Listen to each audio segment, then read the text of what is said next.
Eh bien, la qualité de vie au travail aujourd'hui, c'est quand même quelque chose qui est complètement crucial dans l'agriculture en général, parce que ce qu'il faut savoir, ce qu'il faut retenir, c'est quand même qu'il y a près d'un tiers des agriculteurs qui vont partir à la retraite, qui vont avoir besoin d'être remplacés dans les 10 prochaines années. Aussi, il faut arriver à attirer de nouvelles générations, attirer des personnes qui ne sont pas forcément issues du milieu agricole, attirer des femmes dans les exploitations agricoles qui s'installent, de nouveaux porteurs de projets. Et pour ça, il faut qu'on leur fournisse une qualité de vie au travail qui soit tout à fait agréable pour eux et qu'ils aient envie vraiment de venir s'installer en agriculture. Ça me paraît très important.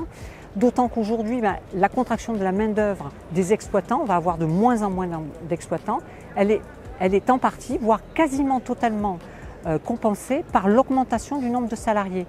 Donc il va falloir aussi attirer les salariés dans la production agricole. Et pour eux, les questions de qualité de vie au travail, d'équilibre vie privée, vie professionnelle sont aussi primordiales. La conférence, en fait, son objectif était bien de partager donc des résultats de projets des différents partenaires. Et donc il se trouve que nous avions des études sur les thèmes à la fois de la filière bovin-lait. La filière bovin-lait, comme on le sait, est celle qui a le plus de mal à renouveler le nombre d'éleveurs, donc il nous semblait important de creuser cette filière-là. Et la filière avicole, quelquefois, se retrouve dans des situations où, j'allais dire, son travail est remis en question parce que c'est un travail qui est souvent confiné à l'intérieur.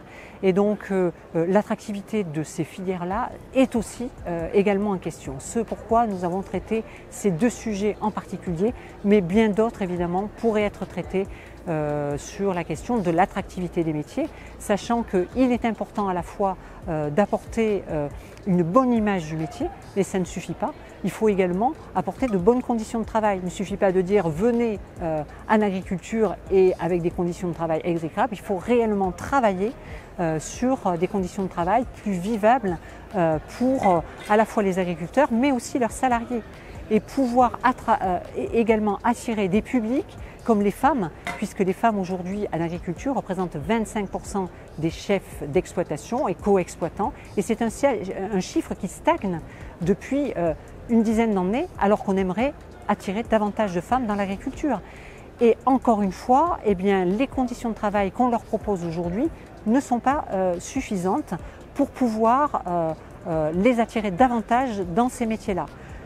Comme les personnes qui sont non issues du milieu agricole, qui ont également d'autres habitudes, qui ont une perception du monde non agricole et d'autres catégories socio-professionnelles, avec davantage de congés, davantage de week-ends.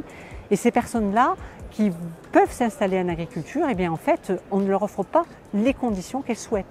Ce pourquoi il faut effectivement qu'on traite ces sujets et qu'on les mette au centre de tous les débats agricoles. Parce que si nous n'avons plus d'agriculteurs ou plus de salariés, si nous n'avons plus de main-d'œuvre aujourd'hui pour travailler dans les exploitations, on ne pourra pas mettre en place de façon sereine des systèmes plus agroécologiques, des systèmes avec davantage de bien-être animal, des systèmes qui s'adaptent au changement climatique.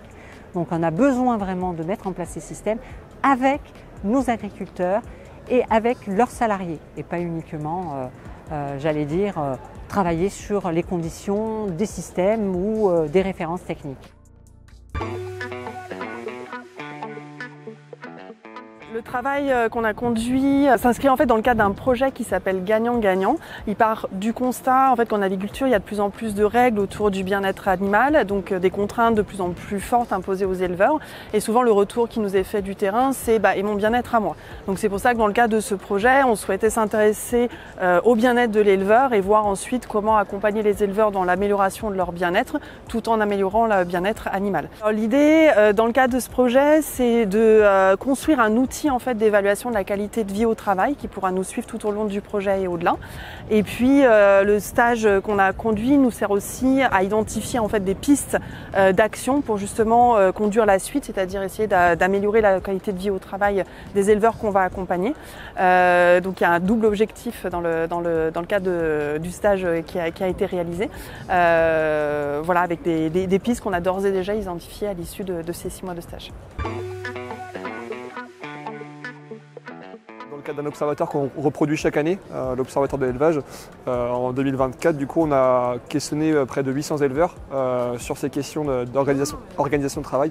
C'est de faire, c'est déjà de construire un peu différents profils d'éleveurs. Donc on a 3 gros profils qui se dégagent. Un profil plutôt grand collectif de travail avec des personnes plutôt assez jeunes, avec des motivations par rapport au métier plutôt bonnes, enfin plutôt enclins à poursuivre leur métier. Donc ils vont plutôt être sur des questions, enfin des leviers mis en place sur comment rendre attractif le salariat, comment fidéliser les salariés, etc. On a un autre profil d'éleveur plutôt l'exploitation en couple, donc, collectif assez restreint, qui ont pour le coup là, un peu plus de mal à aborder ces questions-là de travail et qui vont plutôt voir ça sous l'angle des difficultés, de la surcharge mentale, etc. Et enfin un troisième qui va être l'exploitation plutôt en individuel, avec des éleveurs qui là vont essayer de faire en sorte, ils sont conscients qu'il y a un système qui est tel qu'il est et ils vont faire en sorte d'arriver à trouver les solutions pour via de la délégation, via de l'automatisation, etc., d'arriver à avoir un outil qui soit bien dimensionné pour répondre à ces questions de travail.